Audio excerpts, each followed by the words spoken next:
Before we start the podcast, we wanted to let you know about WestOS. If you're a teacher or pupil at a school in Scotland, then you now have access to hundreds of quality assured video lessons created by teachers to support your remote learning. You should be able to find WestOS within the app library of Glow, where you can add the tile to your own personal launchpad. Click on the tile and you'll have immediate access to stream lessons in every area of the Scottish curriculum, with video lessons already available for biology at National 5, Higher and Advanced Higher. Now let's get on with the podcast. This podcast is sponsored by Lecky textbooks, revision guides and practice papers, everything you need to learn, review and prepare for your senior phase assessments. Browse the books at www.leckyscotland.co.uk and get 40% off using the discount code LeckyPodcast40. We're thrilled by the overwhelming support for our episodes featuring top-notch experts delving into various biological realms. Thanks to the feedback from higher biology students, we're launching shorter, punchy revision episodes. Get ready for quick summaries of key areas to turbocharge your exam prep. These short episodes can support your exam preparation and are not intended to replace other important aspects of your revision.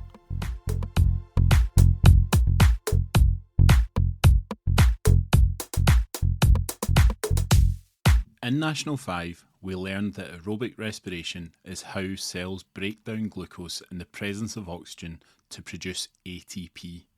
But why is ATP so important?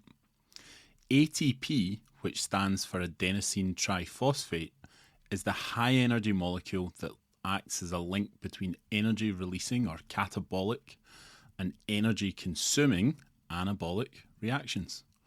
It transfers energy to processes like protein synthesis, muscle contraction, and nerve impulses. The ATP cycle involves the conversion of ATP to ADP plus PI, and that's adenosine diphosphate plus an inorganic phosphate. In doing so, it releases energy when the high energy bond is broken.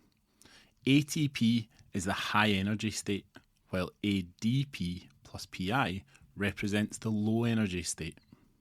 Let's start by taking a look at the stages of aerobic respiration. Now, aerobic respiration requires a respiratory substrate like glucose and the presence of oxygen. It occurs in three main stages: glycolysis, which occurs in the cytoplasm, the citric acid cycle, sometimes called the Krebs cycle, which occurs in the mitochondrial matrix, and the electron transport chain, which occurs in the inner mitochondrial membrane or the cristae. Now, although aerobic respiration does require energy, the first stage, glycolysis, which takes place in the cytoplasm, doesn't require oxygen and happens in both aerobic respiration and anaerobic respiration or fermentation. Glycolysis is the first step in respiration, where glucose gets broken down into pyruvate, and it consists of two phases.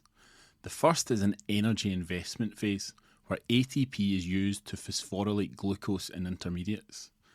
That's followed by an energy payoff phase, where more ATP is produced than was invested, which results in a net gain of 2 ATP. Dehydrogenase enzymes remove hydrogen ions and electrons, which are picked up by the coenzyme NAD to form 2 NADH, and these are carried to the electron transport chain. The next stage of aerobic respiration is the citric acid cycle, which takes place in the matrix of the mitochondria and does require oxygen. Pyruvate gets broken down to acetyl, which combines with coenzyme A to form acetyl coenzyme A. Acetyl-CoA then combines with oxaloacetate to form citrate, and through a series of enzyme-controlled steps, citrate is gradually converted back to oxaloacetate. Carbon dioxide gets released by decarboxylase enzymes, and the hydrogen ions and electrons are transferred to NAD, forming NADH, which are sent to the electron transport chain. Now, the electron transport chain takes place in the cristae of the mitochondria, and it's a series of carrier proteins attached to the inner mitochondrial membrane. Electrons from NADH get passed along the chain, releasing energy. That energy allows hydrogen ions to be pumped across the membrane, creating a gradient. As hydrogen ions flow back through ATP synthase, ATP is generated. Now, oxygen is essential here as it's the final electron acceptor, combining with hydrogen to form water. Each hydrogen ion activating ATP synthase produces 3 ATPs. So there's 2 NADH from glycolysis plus 10 NADH from the citric acid cycle, which gives us 12 NADH in total, therefore generating 36 ATP. And the total ATP production from aerobic respiration is 38 ATP, which includes the 36 ATP from the electron transport chain and the 2 that were produced during glycolysis. Now, if oxygen isn't available, fermentation or anaerobic respiration takes place instead of the citric acid cycle and electron transport chain. And this looks different in animal and bacterial cells than it does in plant and fungal cells. In animal and bacterial cells, pyruvate is converted to lactate or lactic acid in a reversible reaction. In plant and fungal cells, pyruvate is converted to ethanol and CO2 in an irreversible reaction, as the CO2 is lost into the atmosphere.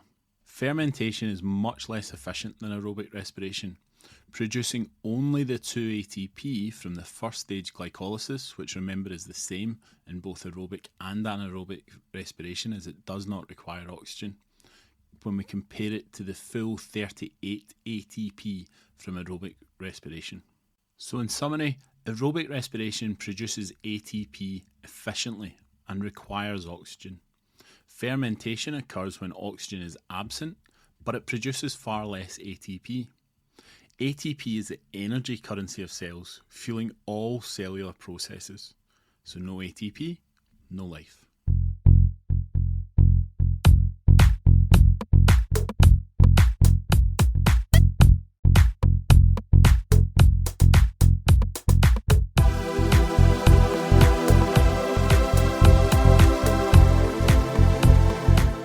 So hit subscribe on whatever platform you get your podcasts, so you don't miss the rest of our short summary episodes, nor our regular episodes with leading experts.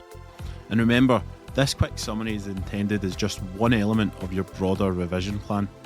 There are lots of resources available via Glow, such as Scholar or WestOS, as well as BBC Bitesize.